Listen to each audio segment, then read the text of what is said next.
warahmatullahi wabarakatuh. Saya Wafik Nurul Azza dengan NIM 222111368. Saya akan menjawab pertanyaan dari soal-soal ujian tengah semester.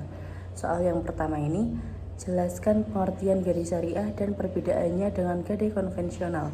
Jadi, gadai syariah adalah sistem pembiayaan yang berlandaskan prinsip-prinsip Islam, di mana individu dapat memperoleh pinjaman dengan menggunakan aset berharga sebagai jaminan.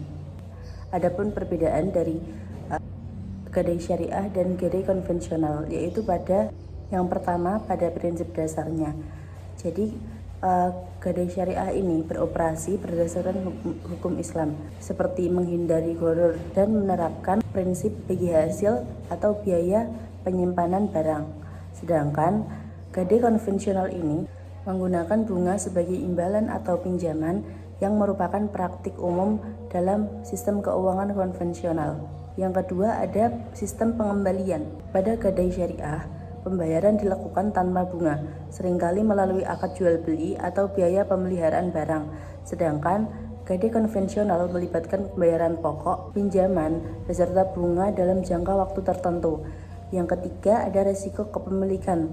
Jadi kalau gadai syariah ini, resiko kepemilikan tetap berada pada peminjam dan lembaga gadai tidak dapat menjual barang jaminan tanpa persetujuan peminjam. Sedangkan gadai konvensional ini, lembaga keuangan yang memiliki hak untuk menjual barang jaminan jika peminjam gagal bayar pinjaman sesuai kesepakatan, seperti membayarnya melebihi jangka waktu yang ditentukan. Perbedaan yang keempat itu tujuan transaksi. Kalau gadai syariah bertujuan untuk saling membantu dalam memenuhi kebutuhan finansial tanpa mengejar keuntungan semata. Sedangkan gadai konvensional lebih bersifat komersial dengan fokus pada profitabilitas lembaga keuangan. Yang kelima ada akad dan legalitas. Gadai syariah ini menggunakan berbagai jenis akad yang sesuai dengan syariah seperti rahan, ijarah, dan lain sebagainya. Sedangkan gadai konvensional ini umumnya hanya menggunakan akad utang piutang berdasarkan hukum perdata. Selanjutnya soal kedua ini, jelaskan kelebihan dan kekurangan gadai syariah dibanding dengan gadai konvensional. Kelebihan dan kekurangan gadai syariah dibanding dengan gadai konvensional dapat dijelaskan sebagai berikut. Kalau kelebihan gadai syariah ini, tanpa unsur riba. Gadai syariah tidak melibatkan bunga sehingga sesuai dengan prinsip syariah yang melarang riba. Ini itu memberikan ketenangan bagi peminjam yang ingin menghindari praktik yang dilarang dalam Islam. Selanjutnya ada transaksi biaya. Biaya yang dikenakan dalam gadai syariah ini umumnya berupa barang yang lebih transparan dibanding bunga yang dapat meningkat seiring berjalannya waktu. Selanjutnya ada tujuan sosial. Jadi gadai syariah ini berorientasi pada prinsip tolong-menolong atau ta'awun yang lebih berfungsi sebagai kegiatan sosial, yaitu membantu masyarakat dalam situasi keuangan tanpa mengejar keuntungan. Selanjutnya ada pengelolaan barang jaminan. Jadi dalam gadai syariah ini, jika utang belum dilunasi saat akad berakhir, barang tidak langsung dilelang. Jika ada selisih hasil dari penjualan barang jaminan, selisih tersebut dikembalikan kepada peminjam. Selanjutnya, proses yang lebih rumit. Jadi gadai syariah ini seringkali melibatkan prosedur dan persyaratan yang lebih kompleks dibanding gadai konvensional yang menyulitkan bagi sebagian peminjam. Selanjutnya, keterbatasan penyedia layanan. Hanya lembaga yang memiliki izin untuk beroperasi sesuai prinsip syariah yang dapat menawarkan gadai syariah. Selanjutnya ada biaya administrasi. Meskipun tidak ada bunga, gadai syariah mungkin mengenakan biaya administrasi di awal yang bisa menjadi beban tambahan bagi nasabah. Selanjutnya ada pemahaman publik.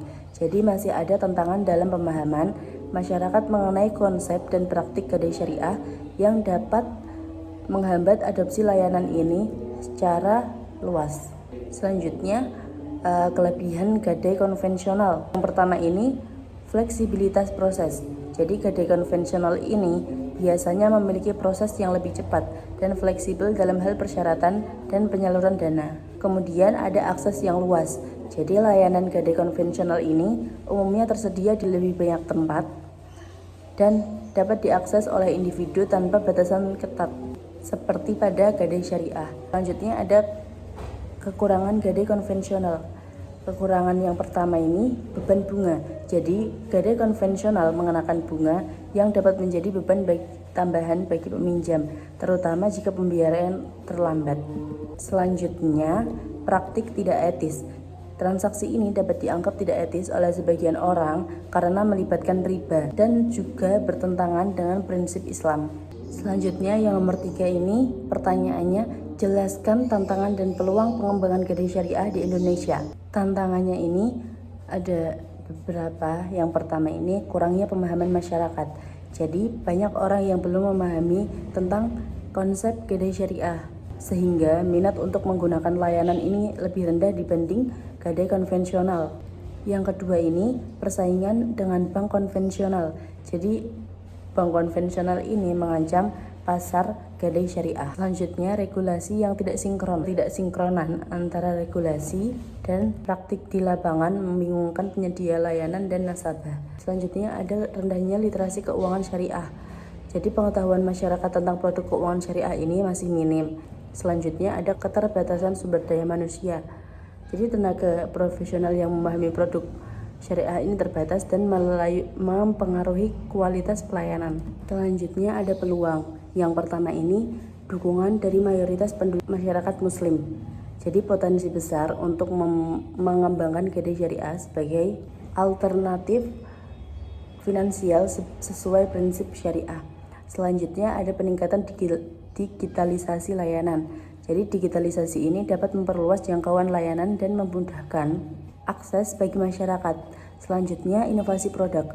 Ada peluang untuk mendiversikan produk lokal gadai syariah dengan berbagai jenis jaminan dan skema pembiayaan.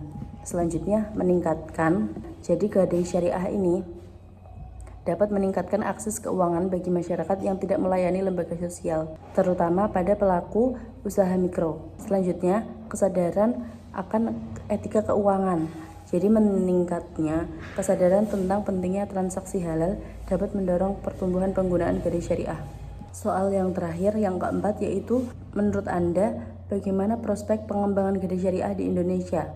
Jadi menurut saya, prospek pengembangan gadai syariah di Indonesia ini sangat menjanjikan karena dukungan mayoritas muslim. Di prinsip syariah ini bebas dari riba semakin diminati oleh masyarakat yang ada di Indonesia. Selanjutnya ada pemberdayaan UMKM. Jadi ini sangat membantu usaha kecil mendapatkan modal dengan cara yang halal. Terima kasih. Assalamualaikum warahmatullahi wabarakatuh.